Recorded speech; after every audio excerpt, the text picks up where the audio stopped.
Yo, what's going on, guys? So today I'm going to be introducing a new series to my channel. This is something that I actually did last year that you guys seem to enjoy. Haven't done it so far this year, but I will be bringing it back starting week 4. So we're going to be doing recap videos. We're going to talk through my picks, some of the picks that I gave out in my week 4 video that I upload every Thursday. We're going to talk about my lineups, my cash game lineup, some of my GPP lineups, talk through how those went. Just kind of recap the slate, see where we were right, see where I was wrong, just talk through everything. So before we get started with this recap video, guys, I would appreciate it if you would drop a like. Let me know down in the comments if you do enjoy these type of videos. I plan on making them every Monday for the NFL slate for the rest of the season. So let me know if you enjoy these. Be sure to comment below how your week 4 went. If there were guys you hit on, some of the plays you might have missed on, feel free to comment that down below. Also, make sure you click that subscribe button as well. A lot of the people that watch my videos are not subscribed, so make sure you do subscribe. Click the notification bell so that way you'll get notified every time I upload a new video. You'll never miss out on a new video. So we're going to start off with my picks from my week 4 video that I uploaded on Thursday. Every Thursday I make my full picks video. I do a slideshow, a PowerPoint, where I give out some of my favorite plays at each position. So these were some of the guys that I gave out in my week 4 video, or these were pretty much all the picks I gave out in my week 4 video. I did give some other considerations, some players that I was considering, but I won't include those. We'll just include the guys that I really highlighted, the guys that were going to be core plays. So the good side, there are about 5 good plays, 5 bad plays. I mean, it was just kind of an okay week. I did hit on some good plays. I also missed on a lot of plays as well.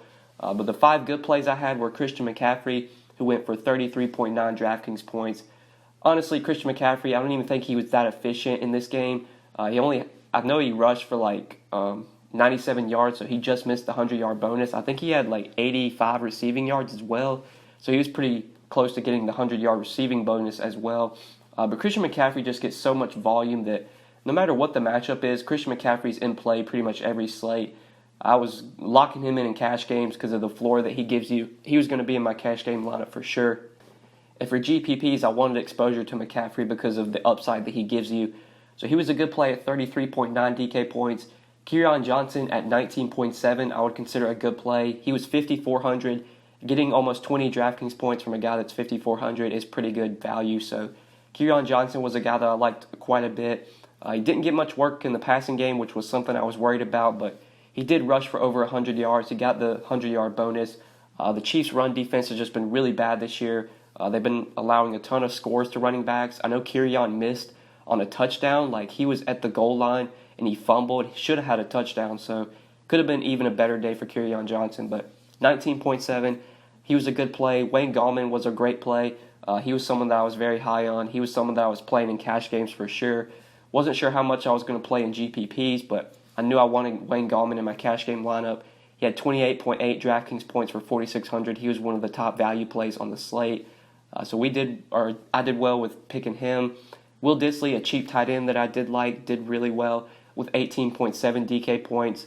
We're going to look at my cash game lineup in the next slide, but Will Dissly was going to be a guy that I played in cash, but once we got the Terry McLaurin news that Terry McLaurin was going to be out, that just opened up a ton of value. Once we got the news that Mike Williams and Travis Benjamin were out, that opened up even more value.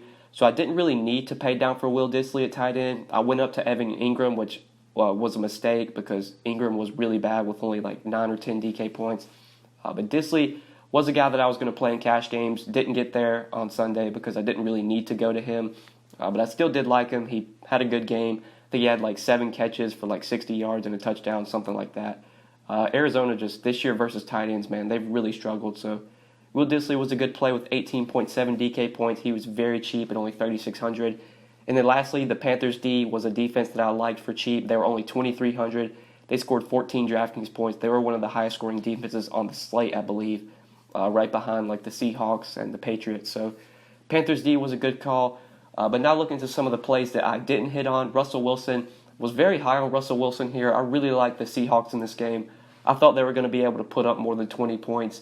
Russell Wilson did not have that great of a game, just 14.3 DraftKings points. Daniel Jones was another guy that I was very high on, and he didn't do that well, just 14.3 DK points as well. The Giants in general just were their defense was playing so good in that game against the Redskins where The offense didn't have to do much. I know the Giants had a pick six. They were forcing a lot of turnovers. And I don't think Daniel Jones really threw the ball much. I know he threw a couple picks, which kind of hurt, but 14.3 DK points from Daniel Jones. He was very cheap, so honestly 14.3, especially in cash games, is not going to kill you. But for tournaments, he was not a play that you wanted, so I'd consider him a bad play. Keenan Allen was probably the biggest disappointment of all. Keenan Allen was someone that I thought was like a stone lock. 7,600 was too cheap for Keenan Allen. It was a great matchup with the Dolphins. He was seeing a ton of volume. Had his worst game of the year with only 9.8 DK points. He was someone that I pretty much locked in my cash game lineup at the beginning of the week. I played a ton of him in GPPs as well. Big disappointment. Keenan Allen was someone that I was very high on, but didn't go as planned. And then lastly, final two plays that didn't do well. Curtis Samuel with only 6.3 DK points. The Panthers in general just didn't do much besides Christian McCaffrey. I don't think Kyle Allen really had that great of a game. I was expecting the Panthers offense to be able to score pretty easily on this Houston D, especially through the air, because Houston has really struggled defensively through the air. Their secondary's been really bad. I was expecting guys like DJ Moore, Curtis Samuel, Greg Olsen to put up pretty big numbers in this game, but that didn't really come through. Only guy from the Panthers that did well was Christian McCaffrey. I think the Panthers only scored they scored one touchdown and had two field goals. McCaffrey was the only guy that got into the end zone, but Curtis Samuel wasn't a play that went that well. He was very cheap, but still 6.3 DK points is not good enough. And then lastly, Evan Ingram, someone that I was very high on that I thought was a top tight end play. Only 9.4 DK points. It was a great matchup against the Redskins. That's a play that I would make 100 times again. I know he failed, but I thought Evan Ingram was such a good play here. I thought the Giants were in such a good spot. Wayne Gallman crushed, but Jones was pretty disappointing. Ingram was pretty disappointing. I know Sterling Shepard had a pretty decent game, but even though guys like Jones and Ingram struggled in that matchup and didn't do well, I would still play them again. The spot was that good. They were so cheap. At least Daniel Jones was so cheap. Ingram wasn't cheap, but he's still one of the top tight ends in the league, in my opinion. It was a great matchup, so I thought he was a really good play. Didn't go as I planned, but that's kind of how my picks went. I did give 11 picks, but the one guy that did not play, Terry McLaurin, was someone that I recommended on Thursday. Then we got the news on Sunday morning that he was not going to play, so just wanted to note that. If I would have known that Terry McLaurin was not going to play, I probably would have recommended Paul Richardson, and that did not go well. So I would honestly consider Terry McLaurin a bad pick, because if I would have known he was out, I would have recommended one of the Redskins receivers, and none of them really did well. But that's just kind of how my picks went from my Week 4 video. Remember, guys, you can check that video out every Thursday. That's when I upload it, usually Thursday afternoon, Thursday morning. Do appreciate it if you guys would check those videos out. But now we're going to take a look at some of my lineups. On DraftKings, I normally play one cash game lineup, which I run a lot of my volume on. A lot of my money goes to my cash game lineup. And then I do usually play 3 GPP lineups. These are lineups that I put in all the 3 max contests, like a lot of the low dollar stuff like the $5 nickel, the $8 Engage 8. Those contests where you can only enter 3 times. Those 3 lineups I put in all those contests. So these are my lineups from the Week 4 slate. My cash game lineup was my best lineup, scoring 158.4. And then you can see my 3 GPP lineups all were pretty bad. 126, 116, and 131. So after the 1 o'clock games, it was looking like it was going to be a pretty profitable slate for me. 2 of my 3 GPP lineups were cashing pretty well, but I didn't have anybody going in the late games. And then once the Rams and Bucks game went off for almost 100 combined points, that's really going to kill your GPP lineup. So overall in GPPs, it was not a good week. I got crushed in GPPs. I did manage to pull a good profit, though, in cash games. My cash game lineup, pretty much all week, I was on Daniel Jones, Christian McCaffrey, Keenan Allen, Wayne Gallman. Those were pretty much the locks for me in cash games.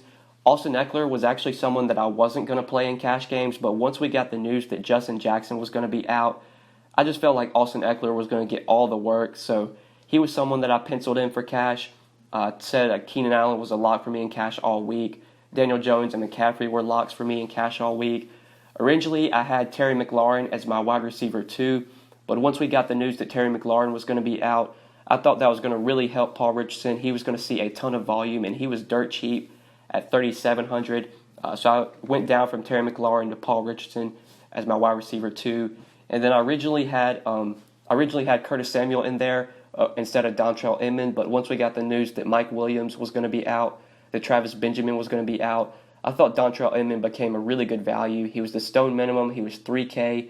He just allowed you to get up to so much. Like going down to Inman allowed me to pay up at tight end, which honestly was not the right way to go. I should have kept Disley in there. I originally had Disley as my tight end for my cash lineup. Well, once we got all that value, I was able to pay down for a couple cheap receivers, and then that allowed me to get up to Evan Ingram, who I did thought had a lot of upside in this matchup, which didn't go well. But that's kind of how I went quarterback to tight end, flex. Pretty much the 3 running backs I had penciled in all week were McCaffrey, Gallman. I was kind of on a fence about who to use as my RB3, but once we got that Justin Jackson news, it was pretty clear that I was going to play Austin Eckler in cash games. So that's kind of how I went for cash. Defense, I just kind of plugged in the defense that fit. That was the Seahawks. Honestly thought the Seahawks were in a pretty good spot. I got lucky them getting a pick 6. They finished with 16 DraftKings points. The Cardinals have just been getting sacked so much this year. Kyler Murray has been getting sacked a lot this year. So I thought the Seahawks were going to be able to put pressure on the quarterback. I felt like the Cardinals were going to be throwing a lot, which should have given them a good opportunity to force some turnovers. So that's kind of how I just landed on the Seahawks. They were honestly just the defense that fit into this lineup. I'm pretty happy with my cash game lineup with how it went this week. Obviously, you could say guys like Keenan Allen, like Evan Ingram were bad plays, but honestly, if we play this slate over again, I'd play them again. Going to someone like Paul Richardson might have been a fish play, but he was just so cheap. The Redskins were so thin at receiver that I thought Richardson was going to be a guy that was going to at least get plenty of volume, probably like 6, 7, 8 targets. He was so cheap at $3,700. Pretty much if you played any Redskins, that kind of killed you because the Redskins were just so disappointing. But that's where I went to for cash games. Now looking at my 3 GPP lineups, starting off with this first one. This one I had a Patrick Mahomes to Sammy Watkins stack. That was a stack that I liked quite a bit. Ran it back with Kerryon Johnson.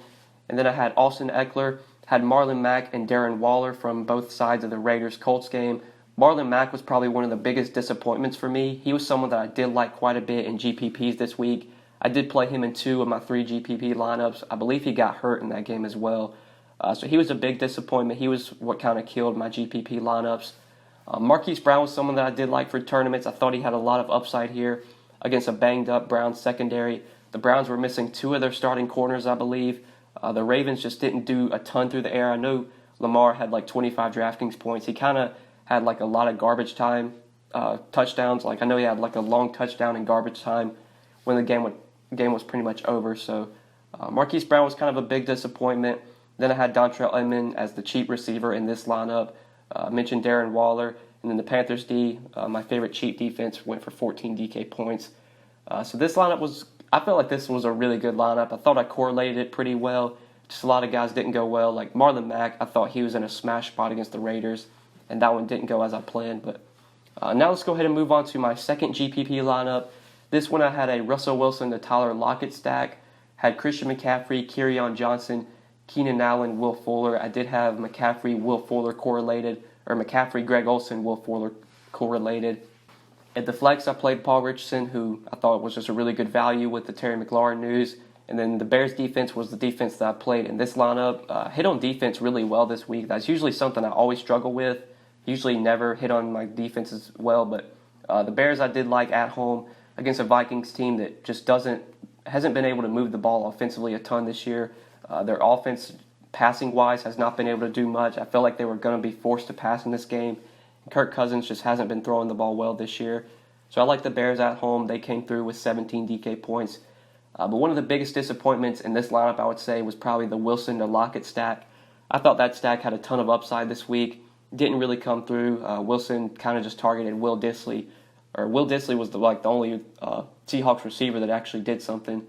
Keenan Allen was a big disappointment. Will Fuller, I thought, had a ton of upside in this matchup against the Panthers, and he didn't really come through. So that was a big disappointment as well.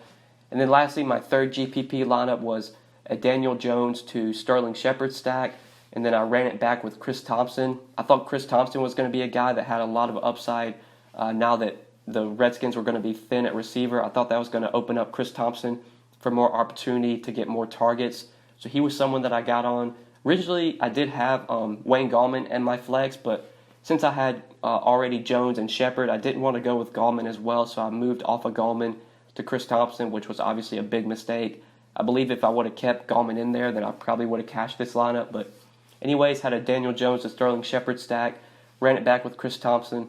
Then I had Austin Eckler, Marlon Mack, Sammy Watkins, Kenny Galladay, Darren Waller, and the Panthers defense. I did correlate Waller and Mack a lot, especially on Yahoo. Some of my Yahoo lineups, I had a lot of Mack, Waller, which didn't go well. Had a lot of Sammy Watkins, Kenny Galladay correlated on both sides of the Chiefs-Lions game.